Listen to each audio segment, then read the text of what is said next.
Hello viewers, welcome to my channel education zone. Guys, आप हमारी video को like share subscribe और bell icon को प्रेस करना ना भूलें ताकि डेली अपडेट्स मिलती रहें। आज हम करेंगे क्लास 9 का चैप्टर नंबर 2 पॉलिनोमियल्स का इंट्रोडक्शन।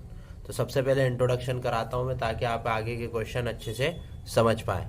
तो आइए अब हम शुरू करते हैं। सबसे पहले है एल्जेब्रिक एक्सप्रेशंस। कि एल्जेब्रिक एक्सप्रेशंस क्या होते हैं और इन्हें किस तरह डिफाइन किया जाता है।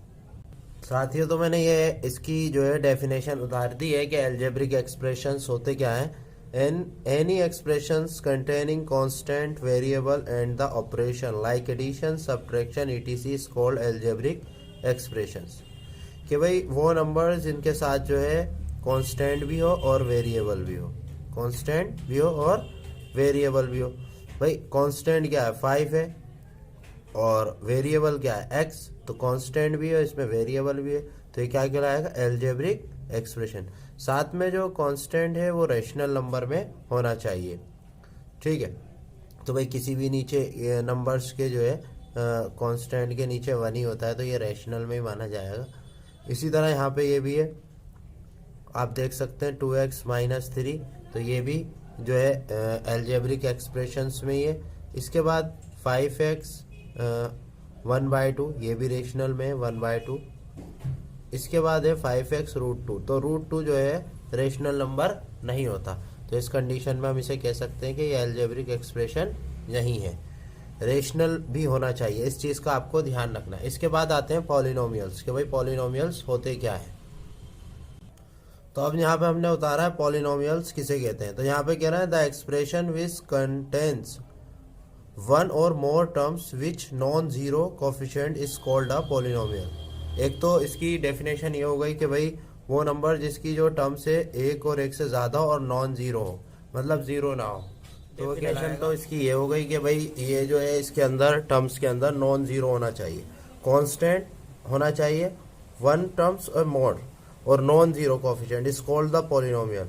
और दूसरी टर्म इसके अंदर ये है कि an algebraic expression in which power of variable is whole number is called polynomial. A polynomial can has number of terms. तो यहाँ पे पॉलिनोमियल्स क्या होता है भाई, कांस्टेंट होना चाहिए प्लस वेरिएबल होना चाहिए। तो एल्जेब्रिक के अंदर भी कांस्टेंट होना चाहिए था, वेरिएबल होना चाहिए था। तो इसमें और इसमें क्या डिफरेंट है भाई, दोनों में डिफरेंट यही है कि इसके जो रेशनल नंबर होता है वो रेशनल फॉर्म में होता है एल्जेब्रिक एक्सप्रेशन में, और पॉलिनोमियल्स के अंदर होल नंबर में होता है। जैसे यहाँ पे कुछ मैंने एग्जांपल्स दिए आपको, 10 × 1, 10 × 1, तो 10x की पावर यहाँ पे 0 हो गई, तो यहाँ पे 0 यानी 1। यहाँ पे बताया ना आपको भाई 1 के साथ क्या है, 1 है, तो इसके साथ 0 लिखो या 1, बात एक ही है। ठीक है, तो यहाँ पे होल नंबर में है, होल नंबर 1 है। इसी तरह एक और एग्जांपल यहाँ पे मैंने आपको दे रखी है, a + b a की पावर x + bx + c। तो यहाँ पे 10x × x की पावर इज इक्वल टू 1। तो देख सकते हैं आप, मैंने एल्जेब्रिक एक्सप्रेशन और पॉलिनोमियल दोनों डिफाइन कर दिया आपको, लेकिन उसका जो नंबर होना चाहिए कांस्टेंट और वेरिएबल, जो कांस्टेंट है और वेरिएबल वो किस में होना चाहिए, वेरिएबल होल नंबर में होना चाहिए। होल नंबर क्या होते हैं, 1 से 0 से शुरू होने वाले, ये सारे होल नंबर होते हैं, लेकिन नॉन जीरो मतलब जीरो नहीं होना चाहिए उसके अंदर।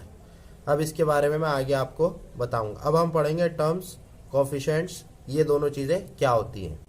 तो साथियों, इसके बाद हमारे आता है टर्म्स, कि भाई टर्म्स किसे कहते हैं और कोफिशिएंट किसे कहते हैं। तो terms is either a single number or variable and it's can be combination of a number and variable. ठीक है, तो उस नंबर को हम जो है टर्म्स कह सकते हैं जिसके अंदर कॉम्बिनेशन हो वेरिएबल का प्लस कोफिशिएंट्स का और वेरिएबल का। किस तरह से, जैसे 2 है और साथ में x है, तो ये एक तरीके से एक टर्म हो गई। ठीक है, या खाली अगर 3 हो, लेकिन दोनों का कॉम्बिनेशन होना बहुत ज़रूरी है, साथ में वेरिएबल प्लस कोफिशिएंट्स। तो यहीं पे ये बात पूरी ख़त्म हो गई कि भाई यहाँ पे कितनी टर्म से बीच में साइन आ जाएगा। अगर जैसे बीच में प्लस का साइन आ जाए या माइनस का साइन आ जाए तो ये टर्म्स कहलाएगी हमारी। तो हम देख सकते हैं यहाँ पे 2x एक टर्म हो गई और ये 3 2 टर्म हो गई, तो यहाँ पे बीच में साइन आ गया, इस वजह से अगली टर्म बन गई, एक टर्म ये और एक टर्म ये। कोफिशिएंट्स क्या होता है, the number multiplied to a variable is called coefficient. वो नंबर जो किसी को किसी एक तरीके से आसान जबान में हम ये कह सकते हैं भाई, एक नंबर जो किसी अल्फ़ाबेट को मल्टीप्लाई करता है उसके साथ होता है तो वो कोफिशिएंट्स कहलाता है। फॉर एग्जांपल कोफिशिएंट्स किसे कहेंगे भाई, 6x है, इसके अंदर कोफिशिएंट्स क्या है, 6 है। इसी तरह 2y लिख दिया तो इसके अंदर कोफिशिएंट क्या होगा, 2 होगा। तो इसी तरीके से ये कोफिशिएंट्स कहलाता है। तो आपको यहाँ पे क्लियर हो गया होगा, the number multiplied two variable is called coefficient. Example 6x is the coefficient of the term of 6x will be 6। तो टर्म्स 6x जो है उसका जो 6 है वो वेरिएबल है और पूरी क्या है, ये टर्म है। इसके अंदर क्या है, 6 वेरिएबल है। इसी तरह आप एक और ऊपर देख सकते हैं कि भाई ये 10x है, तो ये एक टर्म है लेकिन इसके अंदर कोफिशिएंट क्या है, 10। क्लियर है, मुझे उम्मीद है कि आपके क्लियर हो गया। अब इसके बाद हम पढ़ेंगे कांस्टेंट पॉलिनोमियल क्या होते हैं। अब मैंने यहाँ पे लिखा है कांस्टेंट पॉलिनोमियल क्या होते हैं। An expression consisting of only consist is called constant. कि भाई वो नंबर जिसमें जो है एक कांस्टेंट होता है, only constant is called constant polynomial. For example 5 के साथ x है, भाई x के साथ कुछ पावर कोई है तो 0 है, तो मैं इसको इस तरह लिख सकता हूँ 5, जो लास्ट टर्म होती है हमारी कांस्टेंट। इसी तरह -28 है, इंटू एक्स की पावर 0 है तो -28 लिख सकते हैं। x जो है इसके अंदर इनविजिबल है, छुपा हुआ है, हाइड हुआ है, ठीक है, दिखता नहीं है। इसी तरह यहाँ पे 6 इंटू एक्स है तो यहाँ पे 6 क्या है भाई, 6 कांस्टेंट है, कांस्टेंट पॉलिनोमियल है। x इसके अंदर क्या है, इनविजिबल। इसी तरह 50 है, 50 के अंदर भी x क्या है, इनविजिबल है। तो अब हम पढ़ेंगे जीरो ऑफ पॉलिनोमियल क्या होते हैं। तो मैंने यहाँ पे उतार लिया है zero polynomial. The consist polynomial zero is called as zero polynomial. For example 0 into X, भाई 0 से मेरा जो पॉलिनोमियल है वो कितना है, 0 है यहाँ पे। तो जीरो पॉलिनोमियल की क्या पहचान है, जो वेरिएबल है वो तो कुछ भी हो सकता है, वेरिएबल की पावर यहाँ 1 है, ठीक है, फिर भी ये 0 आएगा। वेरिएबल की x की पावर यहाँ 5 है लेकिन मेरा क्या है, ये 0 है, ठीक है। Consist polynomial zero is called polynomial. तो यहाँ पे मेरा जो है कांस्टेंट कितना हो रहा है, 0। अगर कांस्टेंट 0 रहेगा तो वेरिएबल कुछ भी आए, चाहे उसकी पावर 10 हो जाए, चाहे उसकी पावर 1000 हो जाए, चाहे 100 हो जाए, इन्फिनिटली हो जाए, लेकिन जो है नॉट डिफाइंड रहेगा, वो पता नहीं लग पाएगा। The degree of zero polynomial is not defined. तो आपको जीरो पॉलिनोमियल समझ में आ गया होगा कि जीरो पॉलिनोमियल होता है तो डिग्री उसकी नॉट डिफाइंड होती है। ओ पुट करते ही जीरो पॉलिनोमियल बन जाएगा भाई। ओ जैसे 0 पुट करा तो 0 पुट करते ही क्या हो जाएगा, वो जीरो पॉलिनोमियल बन जाएगा। इस चीज का आपको ध्यान रखना है। 0 क्या है, होल नंबर है। होल नंबर में 0 को छोड़ के जितने भी हैं, जैसे ऊपर हमने पढ़ा कंसिस्ट पॉलिनोमियल क्या है, टर्म्स क्या है, पॉलिनोमियल्स क्या होते हैं। लेकिन पॉलिनोमियल्स में जब हमने 0 को नहीं लिया था, लेकिन अगर 0 ले लिया होल नंबर का तो वो यहाँ पे क्या हो जाएगा, जीरो पॉलिनोमियल कहलाएगा। इसके बाद हम पढ़ेंगे classification of polynomial on the basis of the terms, कि भाई मोनोमियल क्या होता है, बाइनोमियल क्या होता है और ट्रिनोमियल क्या होता है। तो मैंने यहाँ पे उतारा है कि classification of polynomial of the basis of terms. Term की बेसिस पे हमें पता करना है कि भाई मोनोमियल, बाइनोमियल और ट्रिनोमियल्स में क्या डिफरेंस है। The expression which has only one terms called monomial. जिसके अंदर सिर्फ सिंगल टर्म होगी वो मोनोमियल्स कहलाएगा। देखिए सिर्फ 2x है, ठीक है, तो ये मोनोमियल है। अगर इसके बाद प्लस का साइन आ जाता, फिर दूसरा नंबर लिखा जाता तो 2 टर्म्स हो जाती। तो मैंने आपको टर्म्स में पहले ही बता दिया था, only single term, one term 2x, और इसी तरह 2a की पावर 2 है।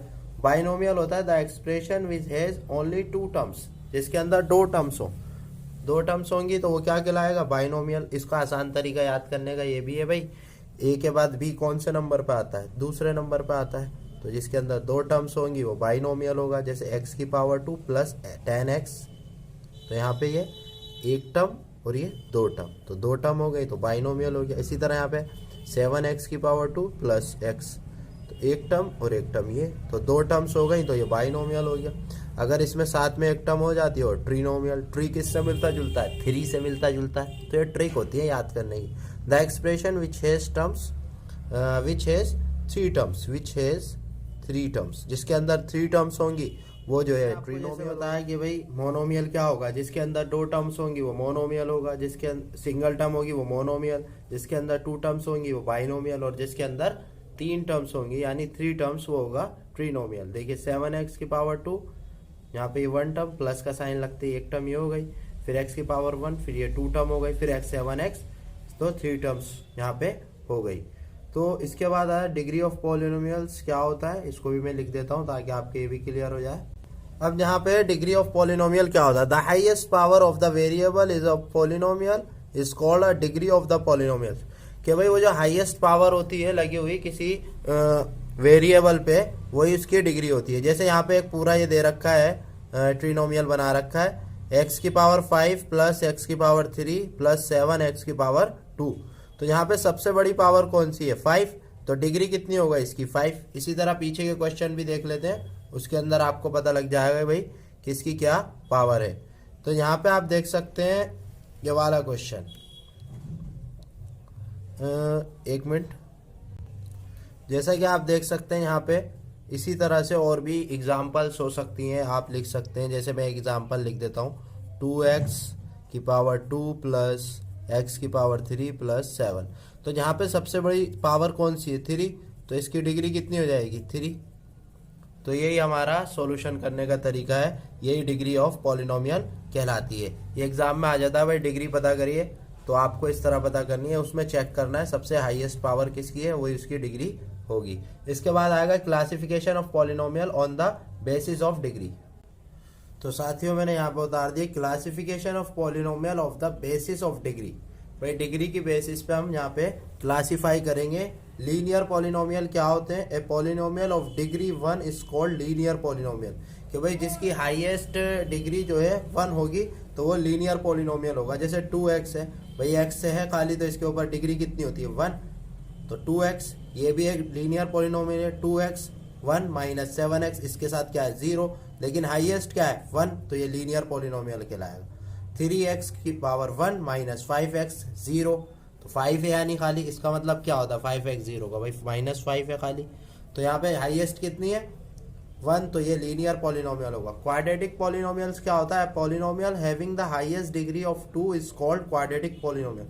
जिसकी हाईएस्ट डिग्री कितनी होगी 2, तो वो क्वाड्रेटिक पॉलिनोमियल होगा। डिग्री ऑफ पॉलिनोमियल में मैंने आपको समझा दिया था, ये जो सबसे बड़ी डिग्री होती है वही डिग्री कहलाती है। इसी तरह x की पावर 2 माइनस 9, तो हाईएस्ट कितनी है 2, तो ये भी क्वाड्रेटिक पॉलिनोमियल होगी। x की power 2 minus 2x plus 6x की पावर 0, तो यहाँ पे हाईएस्ट डिग्री कितनी है 2, तो यहाँ पे ये क्वाड्रेटिक पॉलिनोमियल होगा। इसके बाद है क्यूबिक पॉलिनोमियल। भाई cubic polynomial, a polynomial having the highest degree of 3 is called cubic polynomial. जिसकी हाईएस्ट डिग्री कितनी हो 3, तो क्यूबिक पॉलिनोमियल कहलाएगा। जैसे x की पावर 3 प्लस 2x की पावर 2, लेकिन यहाँ पे 2 नहीं गिरी जाएगी, यहाँ पे हाईएस्ट पावर देखी जाएगी। हाईएस्ट पावर कितनी है यहाँ पे 3, तो यही हमारी क्यूबिक पॉलिनोमियल होगा। x की पावर 3 प्लस 2x की power 2 plus x plus 4x की पावर 0, तो लेकिन यहाँ पे हाईएस्ट पावर जो है वो 3 है, इस वजह से ये भी क्या कहलाएगा क्यूबिक पॉलिनोमियल। तो उम्मीद है कि आपको हमारी ये इंट्रोडक्शन वीडियो समझ आई होगी। आई होप आपको वीडियो समझ आए। अगर अभी भी कोई डाउट है तो कमेंट बॉक्स में कमेंट करके ज़रूर बताएं। Thank you.